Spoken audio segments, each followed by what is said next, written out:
Alright guys, welcome back to VALORANT News, with G2 versus Centaurs being a big talking point of the past weekend, and Babybay's addition to the lineup and what that means for G2 as they look to prepare for the World Championship that they've already qualified for, as Leaf looks to return in the due course to the team. Could G2 have gone for a different option? We thought that Demon1 was a potential consideration. That turns out wasn't the case, and Babybay was the man instead. FNS, after asking the question on this, finds out that actually G2 didn't even talk to Demon1 about this as a possibility. Would that have been because of the Leviathan situation and loans or buyouts or whatever, or did they just not think Demon1 was the right man for the job? Very much interested in your thoughts in the comments. Hit the like button if you enjoy, subscribe if you're new as always, I would greatly appreciate it. Let's start here. They're changing the map pool again, and Act 5 map rotation begins as follows. So, I don't know what you guys think about this, but Corrode is in the pool as we know, and on the 19th of August, so, just about 4 weeks away, we are going to have Icebox removed, and then Abyss arriving back into the pool. Now, as I said the other day when this was first rumoured and started to be talked about, I'm hoping at least that they might change Abyss in some way, right? Like, it would be nice, would it not, to have some sort of update to Abyss. I don't think it's the best map that we've had in Valorant by any means. I actually prefer Icebox to Abyss, and Icebox is gone. Some teams really like Icebox, and we've seen a lot of it played recently, especially out in Riyadh, and it's gone again for the map pool. Now, it's not gone yet, critically. It starts on the 19th of August, so, and that is before the playoffs begin, right? So we'll see how that transpires in a second, right? But, yeah, so Abyss in, Icebox out, that's the big change. I do think it raises some questions, too, on what the map pool should be elsewhere, because there's other maps that, like Breeze, for example. I actually kind of like Breeze. That may be a hot take, but I don't know. I think that map's pretty good. And I don't know, it doesn't seem to be appearing anywhere anytime soon. So we just have a lot of maps now in Valorant. They keep adding new ones. Abyss comes in, Corrode comes in, and now Abyss is back in, and Corrode is still there. And, there's just a lot of changes they're making. And I think that that's okay. It does spice things up a little bit, but the teams don't tend to like it, right? Because the teams look at it and they say, damn, what another change, especially the timing of these changes. And that's what's relevant to me. So, there was talk, August the 19th, and we'll just have a quick look ahead in the Americas here. So in the Americas, the matches are as follows, and the final one is on the 17th of August. So basically, the regular stage is coming to an end, and then before the playoffs, they are updating the map pool. But Riot actually have confirmed that all of the regions will keep the current map pool until Champions. Champions begins in September. So, well, there's a couple of ways to read this. I don't think this is particularly well worded. So what do you... Because when I first heard this, I thought, oh, they're keeping the same map pool as it is now until, through Champions, right? Like, basically what they're playing now with Icebox in, the pros can be confident to say, all right, this is the map pool until the end of the season. But that's not actually what is said.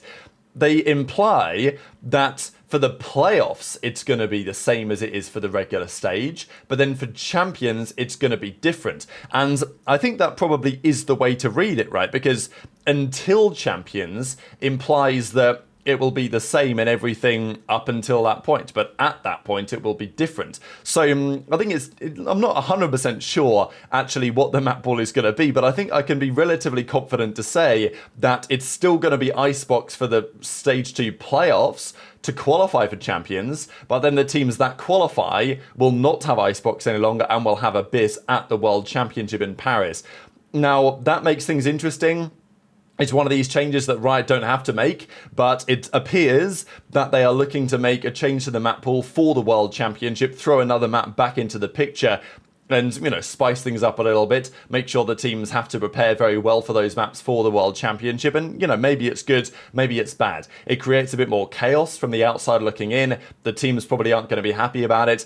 The big one that they probably should try and avoid, map pool changes is like, it's not great, but it's whatever. I think a brand new map coming in, like Corrode just did, if they were to put Corrode in just for champs, then I think that's a problem. Abyss, has been played before. It's not totally new grounds. I can understand why it's okay. The thing that you want to avoid, though, is major meta changes, right? Like, that is the disaster class. If there's, major shift to the meta just before Champions, nobody's going to be happy about that. But I wanted to talk about what FNS had to say about the Babybay situation.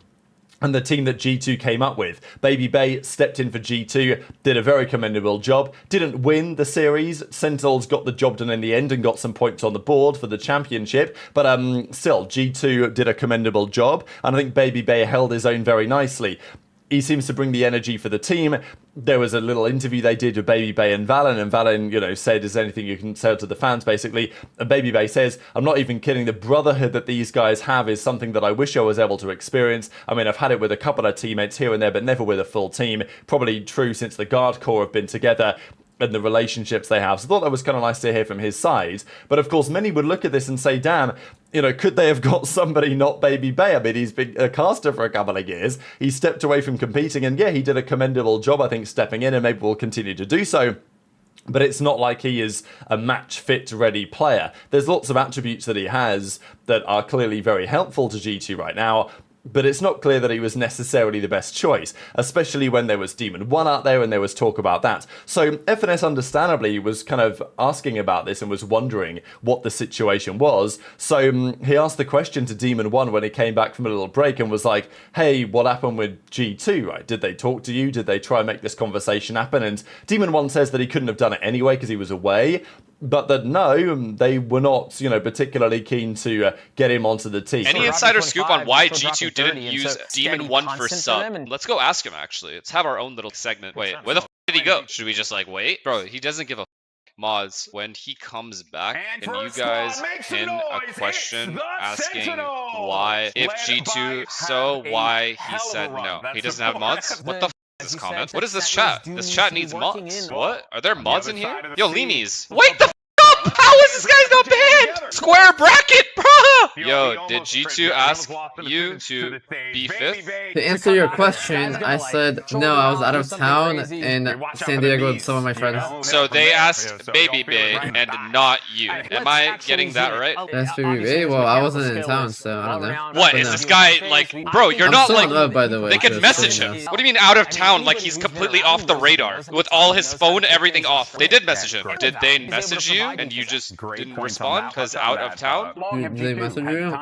That is wild behavior. They really don't give a f about this it makes sense split. I'm actually shocked. So we know that Demon1 was tweeting, putting some clips out there and seemingly implying that there was maybe something to this. I think when Valen was in the replies and they were talking about it, usually when you see such obvious discussions on the timeline, it's actually pretty rare that it actually happens. But, Demon1 made a fair bit of sense maybe. Talented individual player, a guy that G2 could have considered and potentially would have fit into their system rather nicely as well. But the issue is for Demon1, maybe a couple of things. People have their opinions on Demon1 as a personality, but also as a player, about his ability on, to use different agents, let's say, and be particularly versatile. And also people have their opinions on, him as a character. And then there's the whole Liv angle. Because, yeah, he was on Liv, and still, look, you can see in his Twitter thing here, it's still on Leviathan. So, look, would Liv have been open to some sort of discussion around the loan arrangement or something to that effect, whatever the contract currently stipulates? I'm sure there would have been something in that, but it may have required G2 to actually spend a bit of money, and maybe they were not willing to do that. I don't know exactly what the situation is, but it feels like Demon1 could have been someone to speak to, at least have a conversation with. Demon1 says that wasn't the case, and G2, he was never on the radar for G2 as one of their options. Maybe they decided a long time ago that Babybay was the man that they wanted in the event that Leaf couldn't return in the immediate future. But it's interesting because, hypothetically, if Leaf is not well enough to return in the next month or so, what does it mean for Champions, right? Because Champions is in September. In the next 6 weeks, they're going to need Leaf back and practicing with the team within a few weeks to actually be well prepared, you'd say, for Champions.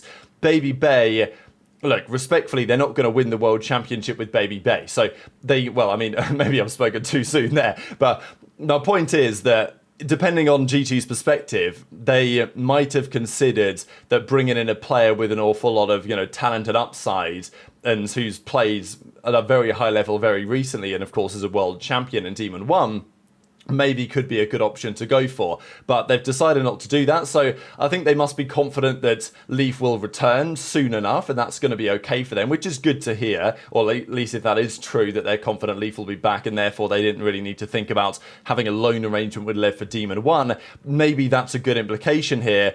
But in hindsight, it could be an interesting thing to look back on to say, well, you know, who knows? Maybe Demon1 wouldn't fit in that well culturally with the team, and I think that is possible, definitely possible. But in terms of potential, you know, the team would have a higher ceiling, you would imagine. And maybe if it becomes increasingly clear that Leaf might not be ready again, I'm obviously hoping that he will be, but if, you know, that was to be true, would they stick with Babybay, or would they then decide, okay, maybe we need to think about doing something? So very much interested in your thoughts in the comments.